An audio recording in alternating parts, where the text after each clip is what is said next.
Yo, my peoples, what's up? Welcome to Shelf Stories. Jason here with latest episode of Thinking Out Loud. This is my miscellany playlist where if a topic doesn't conform to culture or mental health or history, which are the topics I usually cover, then I will put it here. A nice low stakes discussion about something that I find interesting. So this topic is the teach. Which is something that only board gamers say. Uh, it refers to when, we lay a game down and we teach the game, and then the game teacher goes into the teach, and then we're off to the races. So why don't we say that for anything else? Why do we say that for algebra? We don't go into a classroom and say, okay, here's the teach for algebra today. I'm going to install something. Let me go ahead and take out the instruction manual, and then I'll go through the teach of it and then install some appliance. Nothing in our experience, nothing that we call the teach. So every once in a while, a Twitter thread will come up, and one happened a couple of days ago, but this is pretty constant. And even some more noteworthy board gaming creators kind of muse, this is weird. Why do we have a whole separate term for the teach? It's not grammatical. Teach is not a noun. I think that some people, the people that are commenting, they feel a little bit weird about that. Like, why are we making the teach a noun? Why are we making it a thing? It makes it seem like something that it's not. Also, because it's so particular to board gaming, it feels very jargony and exclusionary. So I think there are some of us, and I count myself among one of them. When we're together in a group, I kind of watch the jargon. We have a lot of it. Orthogonal, deck builder. These terms that if we throw them around too much, they can seem exclusionary, like we're in a club. And the teach seems to be one of those terms. So there's some criticisms of it, and I've been thinking about it. And the more I think about it, the more I come on the exact other side. I happen to love the word, the phrase, how we use it, the teach. I've grown to love it over time as I thought about it more. And I related it to psychology. I think that's what I needed. I needed to kind of relate it to some things that I experienced as a mental health therapist in order to understand why we use this word, the teach. So in board gaming, a universal reality is that the teach sucks. It is a necessary evil in order to have fun at the table. For the vast majority of us, we are playing new games with our groups, whether it's our consistent groups, and there are people who get in the latest Kickstarters. I got all sorts of games over here, or they're constantly getting new games, or you're going from group to group, and there's going to be new games at those groups. If you want to play, get your social on, you're going to have to sit through this thing called the teach, and it is by far the most unfun part of the experience of playing a game. And don't even listen to me. This is Quinn from Shut Up and Sit Down, who when they talked about teaching a game, this is the most dreaded part of the board gaming experience is the teach. Why? Because it's not playing. We're there to play, and I think it's time that we're not playing. It's time that we're using a different part of our brains that we're not there for. We just want to have fun. And so just the actual part of learning, some people have fun, but most of us don't. And I think there's, over time, it gets to be like an exhaustion. It's a big part of why board gamers burn out. We love buying games. We'll buy games all day. But then we have to learn them. And then we have to teach them if we want to play them with others. And that process just compounds suck upon suck upon suck just to, enjoy this hobby. So there's a suckitude that is a part of the teach. For the second part, I'm going to bring in a little bit of expertise as a psychotherapist. And this is something that I practice with clients. When something is coming up that a person doesn't like, it actually helps to give it a name. In this particular case, the teach functions as a name we give to a thing that is a necessary evil in order to get to the thing we want. There's plenty of examples if you really think about them. So, think about work.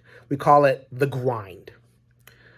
The grind is not a natural word. It's a verb. Grinding is a verb. but we call work the grind because I go through the grind in order to get to the other side of something. I get the paycheck, I get some, my time off where I'm not working. That's the good stuff, and I go through the grind to do it. Or the wait. Waiting is a verb. The wait is, or how long is the wait at that restaurant over there? That figures out whether I'm going to be there or not. 40 minutes? Okay, that's too long or whatever. But the wait is the concept that we use. Or the wait for, let's say we meet somebody who we like and we're waiting for them to respond, to our text or to our call or something. Or even like a doctor's diagnosis. You take a test or you have an appointment and there's the wait to figure out what the doctor is going to say. We call this thing the wait or the grind or the teach. It is a way of taking control of our situation. It's a way of accepting, right? We're there and we're in distress, but making it a noun helps us say, okay, there's a thing that I must go through and I will get good stuff on the other side. In this particular case, I will go through the tremendous horrors of teaching. I will go through the horror of learning a game when I've probably already learned 100 games and I just want to get going. I will go through the horror of learning how to teach the game. And teaching is difficult. Quinn had a whole video. I've done podcasts on it all over the place. People, that's a thing that creators will do. It's like, okay, this is how I teach a game. And helping people get through this arduous thing in order to get to the good stuff. So why board gaming? Why is it this thing that is, there's hobbies all over the place. Like, why not video gaming? Why not RPGs? Why not stamp collecting? Why not fishing or whatever? All these other things. Like, why is this a board gaming thing? I already said it. I think of all hobbies that I've ever engaged with, this is the one hobby where I am constantly learning new rule sets. I'm constantly learning new systems.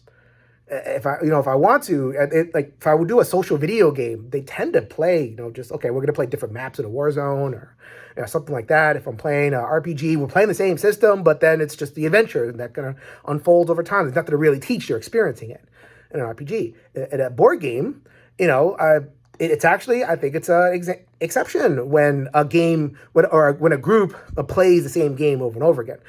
God bless you if you do. I know people who've played Spirit Island, 80 times, and a Terraforming Mars. I got that right here, or Wingspan. These games that are lifestyle games. That's great. That is the exception rather than the rule in our hobby. For the most part, if you're in social realm, you're learning new games, and we have referred to this period, this necessary evil period, as the teach. We just gave it a new name. And so wrapping this up, far from thinking that the teach is this kind of exclusionary thing, I think it's a wonderful little example of human beings changing language. I particularly think that language is fluid. People use language all the time, regional dialects. I'm all into that stuff. People making up new neologisms, new words, new ways of expressing themselves. And I kind of find the opposite instinct is a little bit, judgmental and exclusionary in the sense that, okay, there's only one right way to speak, and don't speak this way, speak that way, speak properly. For me, it's like, know the rules so you can break them properly. That is a quote from the Dalai Lama. I live my life by that. So when I encounter these new words or new ways of speaking or new lingo, I kind of approach it in a spirit of curiosity. So I think, what's being said, what is being expressed here? And I think that is definitely something that I notice in board gaming, that we don't talk enough about the teach. We don't talk enough about how in this hobby we put these barriers in front of people called the rules, because there's so many products. It's like, and we're so excited. We want to just explore every single game, but every single game comes with their rule set, and that could be a little bit exhausting. So I think that word emerged just as a way of, dealing with that and saying, okay, here's a necessary evil to get through the fun stuff. So it points us to something. It points to something really valuable. So I was really happy that, people brought it up. Really happy that people had a discussion and made me think. So what do you think of my thoughts? Am I off? Do you still come on the other side of that? Do you feel like, using jargon and lingo like this can be its own kind of exclusionary? I have my ideas, so I'm very happy and willing to engage with people, whether you agree or not. The point is the discussion. I love it. If you can change your mind, you can change the world, people. So until next time, everybody.